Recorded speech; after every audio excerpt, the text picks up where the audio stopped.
नामक व्यक्ति रहता था। हर रोज वह दूध से घी बनाया करता था।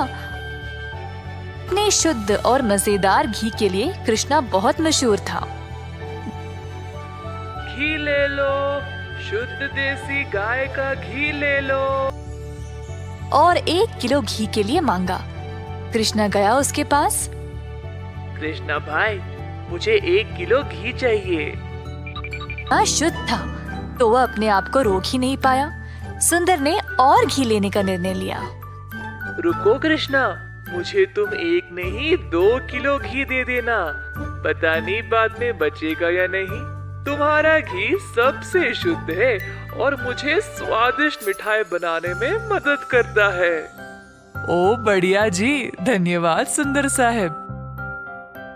2 किलो घी। सुंदर ने खुशी से घी लिया और फिर दोनों अपने अपने रास्ते चले गए। दोपहर तक सारी घी बिक चुकी थी क्योंकि वो घी था ही इतना स्वादिष्ट।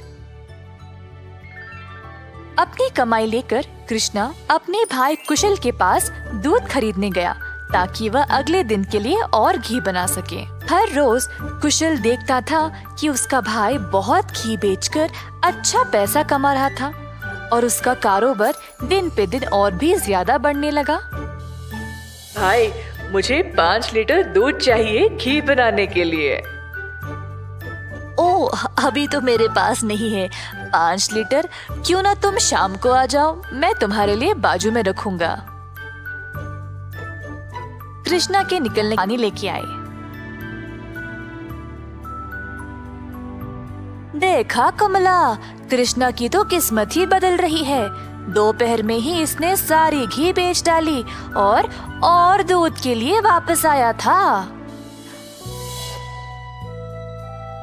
आप तो सारा दूध इनको ही दे देते हो ना, क्यों ना इस बार आप दूध में थोड़ा सा पानी मिला के दो। इस तरह हम भी ज्यादा पैसा कमा सकते हैं। कुशल ने अपनी पत्नी की बात मान ली और शाम को जब वह गाय से दूध निकालने गया तो उसने दूध में पानी डालकर कृष्णा के लिए बाजू में रखा। अब कुशल रोज यही करने लगा। धीरे धीरे वह पानी की मात्रा और भी बढ़ाने लगा। अब कृष्णा इस बात से अनजान समझ नहीं पाया कि उसकी घी की शुद्धता दिन पे दिन कम क्यों होती जा रही। इस वजह से उसके बहुत सारे ग्राहक भी कम होते गए। अब कृष्णा दूध की गुणवत्ता को जांचना चाहता था तो उसने दही जमाया। जब दही जमा तो उसने ऊपर इतना सारा पानी देखा। शायद गाय की सेहत ठीक नहीं है, इसीलिए अच्छा दूध नहीं दे रही होगी। मैं कुशल को ये बात बोलता हूँ। जब कृष्णा कुशल के घर गया तो उसने अपने भाई और उसकी पत्नी को दूध में पानी मिलाते हुए देख लिया। अब उसको समझ आ गया कि उसकी घी की शुद्धता इतनी कम क्यों हो गई थी। ना जानते हुए कि वह क्या करे और बिना कुछ कहे कृष्णा वहाँ से निराश होकर चला गया। अब कृष्णा ने अपनी कमाई से 2 गाय खरीदे और खुद दूध निकालना शुरू किया। अब फिर से कृष्णा अच्छी वाली शुद्ध घी बनाने लगा। कृष्णा ने अपनी एक छोटी सी दुकान खोल ली जहाँ पे वो शुद्ध देसी घी बेचने लगा। उसी समय सुंदर उसके पास आया और बोला, हाय कृष्णा, पिछले कुछ दिनों से घी कुछ ठीक नहीं है। मेरे मिठाइयों के लिए अच्छे ग्राहक थे, केवल आपकी शुद्ध घी की वजह से। उम्मीद है अब आप अच्छा घी बना रहे हो।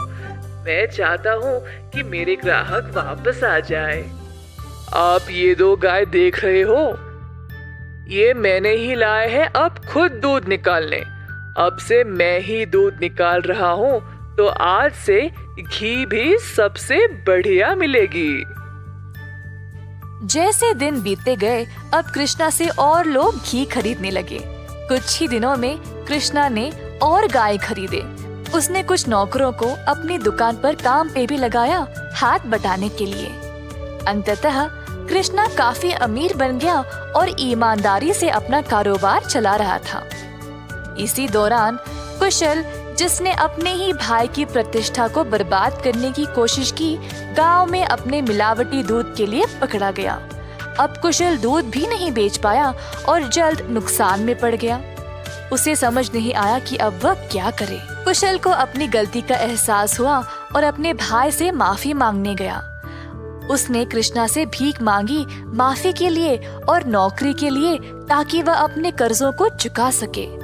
दयालु कृष्णा ने तुरंत अपने भाई को क्षमा कर दिया और गायों और कामगार की देखरेख के लिए काम दे दिया। इस कहानी से हम ये सीखते हैं कि दिल से माफी मांगने वाले को माफ कर देना चाहिए और हमेशा एक अच्छी प्रतिष्ठा रखनी चाहिए। जादुई कुआं।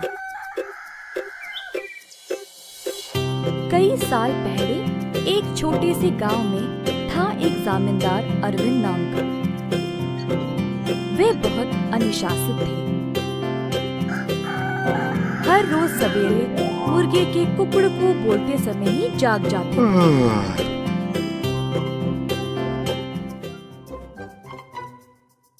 फिर अपने नौकरों को जगा के उन्हें काम पे भेजते थे। चंद्रा और सूरी नामक दो मुलाजिम जमींदार के लिए काम पे नए नए आए हुए थे, परंतु वे दोनों काफी आलसी थे और सवेरे उठ के खेत में जाना उनके लिए बहुत कठिन लग रहा था। दोनों एक कुएं के पास सोते थे।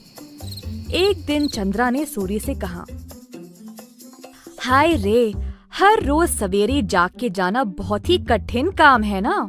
सूरी को भी ऐसा ही लगा। हाँ चंद्रा, परंतु हम करे तो क्या करे, मुर्गे के कुकड़कू से ही जमींदार जी जाग जाते हैं।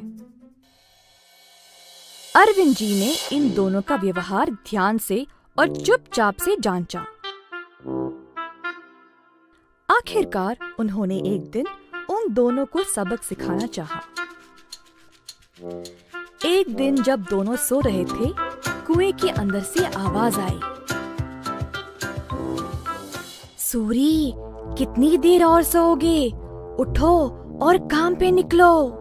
सूरी को नींद में ही आवाज सुनाई दी और वह अचानक से जाग गया।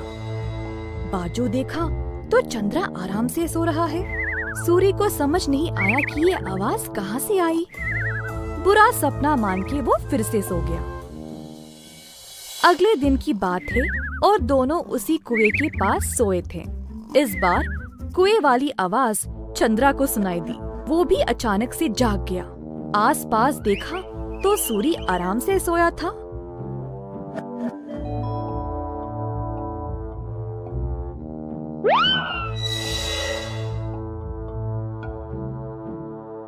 कोई बुरा सपना था शायद, ऐसा सोचकर वो भी फिर से सो गया।